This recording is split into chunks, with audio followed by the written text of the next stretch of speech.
અને એ અમદાવાદની central bank of ઇન્ડિયામાં ઉચ્ચ હોદ્દા પર કામ કરતા હતા. કોંગ્રેચ્યુલેશન્સ કાંતિ, અભિનંદન અભિનંદન. તે GDA ની exam first class first pass કરી. હા જી. કાંતિ, તને એક વાત કહું? હા બોલો ને સાહેબ. આ એક્ઝામ તો દોસ્ત મેં પણ પાસ નથી કરી. હા, ભવિષ્યમાં તું મારી જગ્યાએ આવી જઈશ. મને તો તારી ઈર્ષ્યા થાય છે.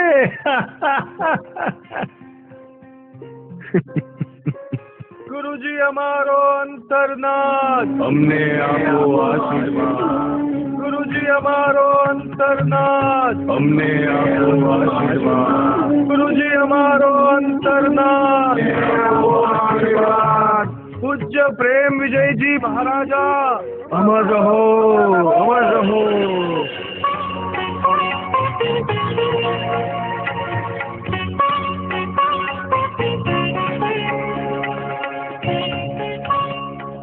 મને ઓળખ્યો? કોણ? તમે મને ભૂલી ગયા? સાહેબ, યાદ છે જ્યારે હું નાનો હતો ત્યારે આપની પાસે આવતો? હજુ પણ ઓળખાણ ના પડી? મેં ક્યારેય નથી કહેતા કે મને ઓળખ્યો. એવા સર્વશક્તિમાન અરિહંત પરમાત્માને અમે ઓળખીએ છીએ, પણ તારી ઓળખાણ ન પડી ભાઈ. હું કાંતિ, ગાથા કરવા આવતો અહીંયા. કાંતિ? ઓહ, હા હા હા હા હા. ભાઈ, તું તો મોટો સાહેબ બની ગયો છે એવું સાંભળ્યું તું અમે. કોઈએ પાસ ન કરી હોય એવી GDA ની પરીક્ષા પાસ તે કરી છે, બરાબર ને? હા, બધી આપની કૃપા છે. બધાનું ધ્યાન એ રાખે છે. અમે તો એમના માર્ગ પર ચાલવા વાળા સામાન્ય સાધુ છીએ અને એમના માર્ગદર્શનથી સમાજને સાચો માર્ગ બતાવવાનું કાર્ય કરીએ છીએ. તને ક્યારેય નથી થતું કે આત્મકલ્યાણ અને ધર્મ જગત માટે તારે કંઈ કરવું જોઈએ? થાય છે, પણ નોકરી પરિવારમાંથી સમય જ નથી મળતો. એક વાર્તા તને કહું. એક માણસે શિવજીની ખૂબ અર્ચના કરી, ભક્તિ કરી અને સતત ભૂખ્યા તરસ્યા રહીને ભગવાનની તપસ્યા કરી. શિવજી પ્રસન્ન થયા અને એને એક વરદાન આપ્યું. તું મને આટલો પ્રેમ કરે છે તો આલે, મારી સોનાની મૂર્તિ તારી પાસે રાખ. મારો વાસ રહેશે એમાં. હું તારી અને તારા કુળની રક્ષા કરીશ. તારો વંશ અમર થશે.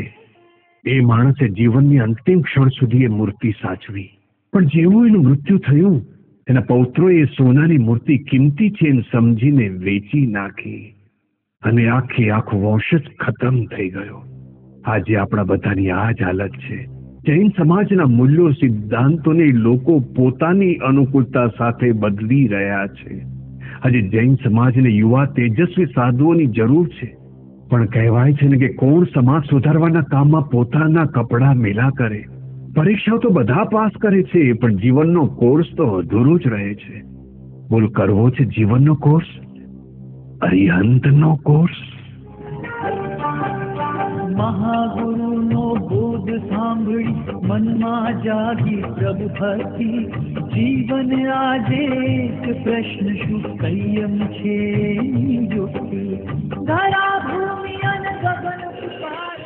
બોલ, કરવો છે જીવનનો કોર્સ, અરિહંતનો કોર્સ? ગગન પુકારે છોડો સંબંધ સગળા. યુગો સુધી જળહળશે ભુવન. ક્યાં સુધી ભાઈ, ક્યાં સુધી તું મનમાં ઉછળતા વૈરાગ્યના ભાવને દબાવી રાખીશ? મન તો થાય છે કે આજે જ આપની પાસે દોડી આવું, પણ પરિવારની જવાબદારી માથે છે. એક કામ કર, 2 વર્ષ સુધી રાહ જો. તારા નાના ભાઈ પણ ત્યાં સુધીમાં ઘરની જવાબદારી ઉપાડી લેશે. હા.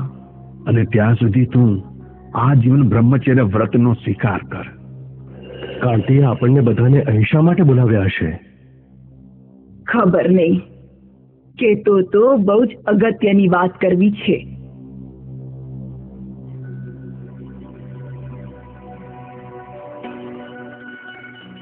પ્રણામ પિતાજી. પ્રણામ માતાજી. પિતાજી, મારે આજે એક વાત કહેવી છે. મને આ સાંસારિક જીવનમાં કોઈ રસ નથી.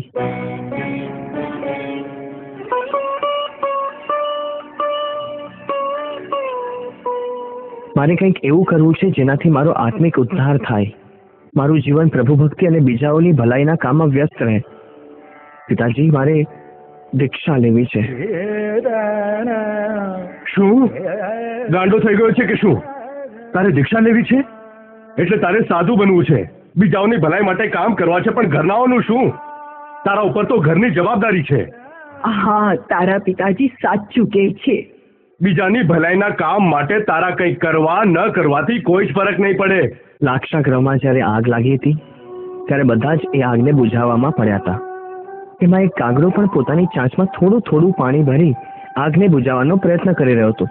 તો એને કોઈકે કહ્યું કે એ કાગડા, તારા આ ચાંચ પર પાણીથી કંઈ નહીં થાય. ત્યારે કાગડાએ જવાબ આપ્યો, ભલે કંઈ નહીં થાય, પણ જ્યારે ઇતિહાસ લખાશે ત્યારે મારું નામ આ આગ લગાડનારામાં નહીં પણ આગ બુઝાવનારાઓમાં લખાશે. મારો નિર્ણય અડગ છે. જો તારો નિર્ણય અડગ હોય તો મારી પણ વાત સાંભળી લે. તું ત્યાં સાધુ બનવા માટે જો તારો આ ગૃહસ્થ વેશ ત્યજીશ તો અમે અહીંયા અમારા દેહ ત્યજીશું.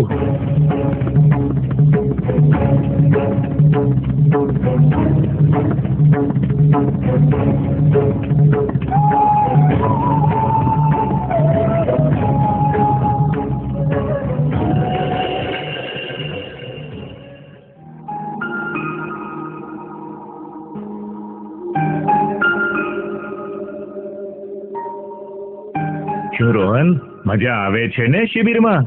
આજે 5મો દિવસ છે તારો અહીંયા. સાચું કહું તો તમારી વાર્તા સાંભળવામાં ખૂબ મજા આવે છે. પછી શું થયું? વાર્તા આગળ કહો ને. કાંતિલાલે દીક્ષા લીધી અને એમના નાના ભાઈ પોપટલાલ, શું એ માન્યા? પિતાજીના આદેશથી 24 કલાક કાંતિલાલ ઉપર નજર રાખતા પોપટલાલને મનાવવાનું કામ થોડું અઘરું હતું. નહીં ભાઈ નહીં. પછી મા બાપનું શું? એમનો આશરો તો આપણે જ છીએ. જો પોપટ, આ સંસાર કર્મના ગણિત પર ચાલે છે. પેટનું નિર્માણ કર્મથી થયું છે તો એનો ખાડો પણ એનાથી જ પૂરાશે.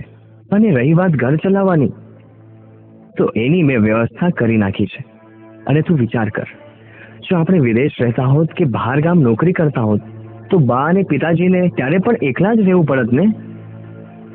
હા, પણ અત્યારે તો આપણે અહીંયા જ છીએ ને.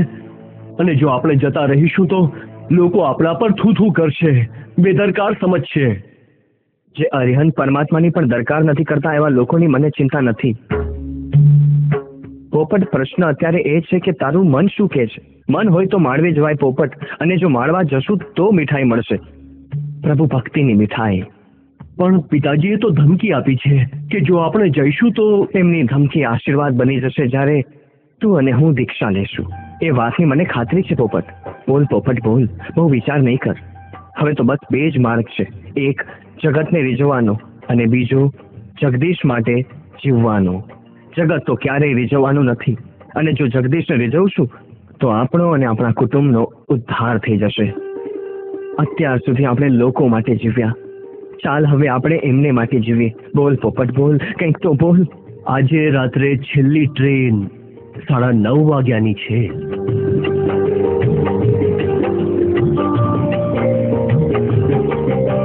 કરી શકે ના કોઈ તારા ગુણોના સરવાળા. યુગો સુધી જળહળશે ભુવન આનુના અજવાળા. યુગો સુધી જળહળશે ભુવન આનુના અજવાળા. કેનું ભૂલીશું તુજને ઓજિન શાસનના રખવાળા. યુગો સુધી જળહળશે ભુવન. આ હતાશા લઈને શું બેસી રહ્યો છે? બહાર જા, થોડું પાણી ઘરમાંથી નીકળી સાગર થઈ જા. કાંતિલાલ અને પોપટલાલની ટ્રેન વૈરાગ્યના પાટા પર દોડતા દોડતા ચાણસ્મા મુકામે પહોંચી, જ્યાં તેમને દીક્ષા લેવા માટેની લીલી ઝંડી ઉપાધ્યાય શ્રી પ્રેમ વિજયજી મહારાજ સાહેબે બતાવી. સાંસારિક કાંતિલાલ અને પોપટલાલ હવે બની ગયા હતા મુનિશ્રી ભાનુ વિજય અને મુનિશ્રી પદ્મ વિજય. પ્રાપ્તિનો સંઘર્ષ તો પૂરો થઈ ગયો હતો. બંને ભાઈઓનો વારો હતો હવે સ્થિરતા માટેના સંઘર્ષનો. એક દિવસ ચાણસ્મા ગામે સાધનાથી ચલિત કરવા કાંતિલાલના માતા પિતા ત્યાં આવી પહોંચ્યા. બેટા, આ તમે શું કર્યું? તમારા પગલાથી અમને કેટલો આઘાત લાગ્યો છે ખબર છે તમને? તમે જ અમારા સર્વસ્વ હતા, અમારા ઘડપણની લાકડી હતા. હવે કોણ બનશે અમારી લાકડી? કોણ આપશે અમને આધાર? કોણ આપશે? પુત્રો, અમને ખબર છે કે આ માર્ગ સાચો છે, પણ જ્યારે માણસની આશા તૂટી જાય છે ને, ત્યારે માણસ ભાંગી જાય છે. અને આજે તમારી માં અને તમારો બાપ ભાંગી ગયા છે.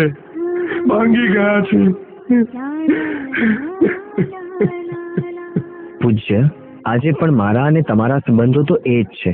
બસ સંબોધન બદલાઈ ગયું છે.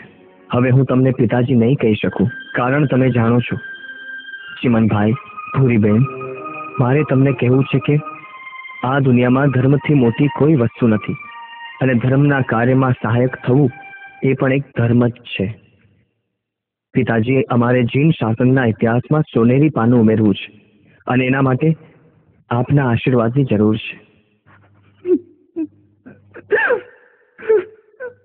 વિંધનારાઓ બરાબર જાય છે મંઝિલ ઉપર, પંથ બદલે એ નથી આદત ગતિમય તીરને. અમારું તીર છૂટી ચૂક્યું છે, અને હવે તો બસ જૈન શાસનના આકાશમાં એ અમર અજવાળા ફેલાવશે. અમર અજવાળા. માતા પિતા અને ગુરુદેવના મંગળ આશીર્વાદ સાથે બંને ભાઈઓ બનારસ વિશ્વવિદ્યાલયના વાઇસ ચાન્સેલર પંડિત બદ્રીનાથ શુક્લ પાસે ભણવા લાગ્યા. અને કહેવાય છે ને, જ્ઞાન એ દરિયો છે, અને આ દરિયામાં બંને ભાઈઓ ભણવા માટે છલાંગ લગાવે છે, અને પૂજ્ય ભાનુ વિજયને વિચાર આવે છે, ઓહ બાપરે, મારે જો આ ન્યાયના ભારે ગ્રંથો ભણવાના હશે તો મારે ખાવા પાછળ સમય બરબાદ ના કરવો જોઈએ. હા, ના કરવો જોઈએ. અને પૂજ્ય ભાનુ વિજયજીએ એવું જ કર્યું.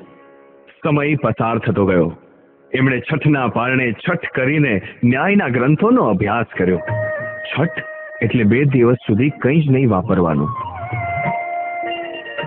ગુરુદેવ, તમે ગોચરી વાપરવા પધારો છો? આજે મારે ઉપવાસ છે, તમે જઈને વાપરી લો. પણ તમે આ શું લખી રહ્યા છો? આ બધા જ ન્યાય ગ્રંથો ખૂબ જ રસિક છે, પણ સાથોસાથ અઘરા પણ છે, એટલે સરળતાથી ભણી શકાય એ માટે એક ગ્રંથ રચી રહ્યો છું. શું? હા, જેથી ભવિષ્યના વિદ્યાર્થીઓ આ વિષય રસ સાથે શીખી શકે. એવું કદાચ પહેલી વાર બન્યું હશે કે કોઈ વિદ્યાર્થીએ ભણતા ભણતા જ એક ગ્રંથ લખી નાખ્યો હોય. બદ્રીનાથજી તો પૂજ્ય પ્રેમસુરીજી મહારાજ સાહેબ પાસે પૂજ્ય ભાનુ વિજયજીના વખાણ કરતા થાકતા જ નહોતા. સમયનું ચક્ર ફરતું રહ્યું. શત્રુંજય પર્વત પર પૂજ્ય પ્રેમસુરીજી અને પૂજ્ય ભાનુ વિજયજી.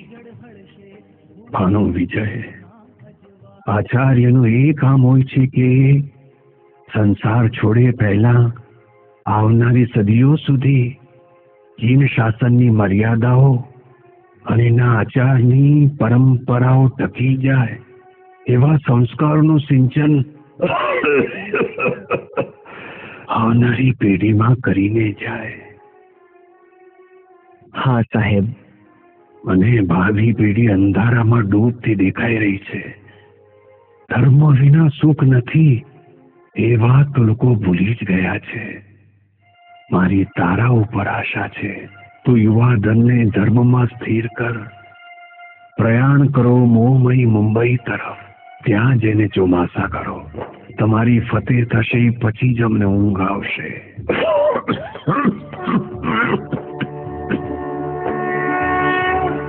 વિક્રમ સંવત 2007, 2008 અને 2009 આમ 3 ચોમાસા મુંબઈમાં કર્યા, અને પૂજ્ય ભાનુ વિજયજી મહારાજ સાહેબના પ્રવચનોએ મુંબઈના લોકોમાં એક નવી પ્રેરણા ફૂંકી દીધી. દુનિયામાં એને શોધ. ઇતિહાસમાં ના જો, ફરતા રહે છે કંઈક મહાવીર કહ્યા વિના. મહાવીર. આ નામ સાંભળતા જ જીવન ધન્ય બની જાય છે. આ નામ મનુષ્યના મનને ગાળી, એના અહમને ઓગાળી, એના જીવનને નિર્મળ બનાવે છે. મહાવીરનો પર્યાય એટલે કરુણા. આજે સમય બદલાઈ ગયો છે. માણસની જગ્યા મશીન અને મશીનની જગ્યા રોબોટ લઈ રહ્યા છે. પાપા પગલી ભરતો માનવ જેટ સ્પીડની ઝડપે ભાગી રહ્યો છે. પેરિસ ફ્રાન્સની યાત્રા કરતો માનવ હવે ચંદ્ર સુધી સહેલાઈથી ઉડી રહ્યો છે. જીવન સતત ગતિમાન છે, જ્યાં સફળતા અને નિષ્ફળતા કોઈને આગળ તો કોઈને પાછળ ધકેલી રહી છે.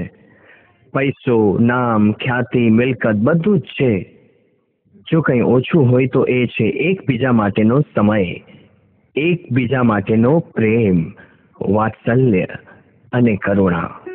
મનુષ્યનો દરેક ક્ષેત્રમાં વિકાસ થઈ રહ્યો છે, પણ આની સાથોસાથ આત્મિક વિકાસ પણ જરૂરી છે. અને આ વિકાસ ત્યારે જ શક્ય છે જ્યારે મનુષ્ય શૈક્ષણિક અભ્યાસની સાથોસાથ શાસ્ત્રોનો પણ અભ્યાસ કરે, મોહ માયા લોભથી દૂર રહી અને અરિહંત પરમાત્માના માર્ગે ચાલે. અને આ જ એક એવો માર્ગ છે જ્યાં સ્પીડ બ્રેકર્સ તો ઘણા આવે છે, પણ માર્ગમાં પ્રવેશ નિષેધનું પાટિયું ક્યારેય નથી આવતું. અને આ માર્ગ પર તો જાણે અરિહંત પરમાત્મા પોતે કહેતા હોય, તું ડગ ભરવાની હિંમત કર, હું ઉતરતા ઢાળ જેવો છું. મનાવી લે મને, હું સાવ નાના બાળ જેવો છું. દરિયાનું ઊંડાણ માપવાનું છોડી દે, તું મારામાં ઉતર, હું સાત પાતાળ જેવો છું. શું થયું ચિરાગ? તું કેમ ચૂપ છે? ગુરુદેવની દરેક વાત જાણે મારા મનને ચીરી ગઈ હોય એવું મને લાગે છે. શું?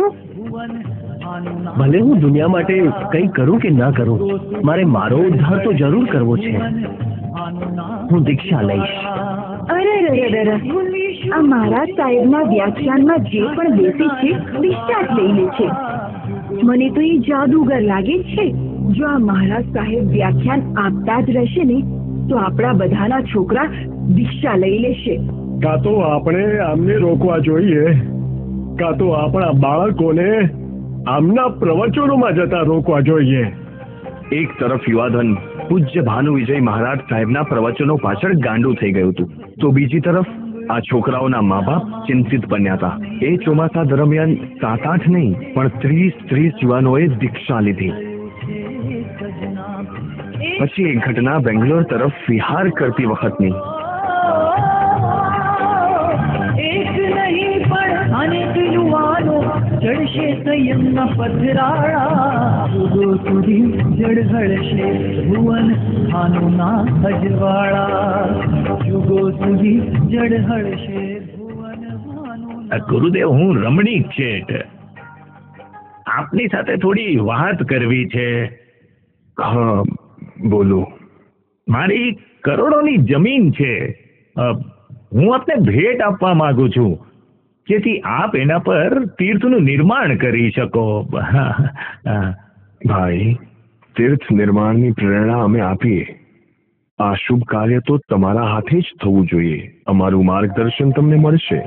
ગુરુદેવ, મારી પાસે તો સમય જ નથી.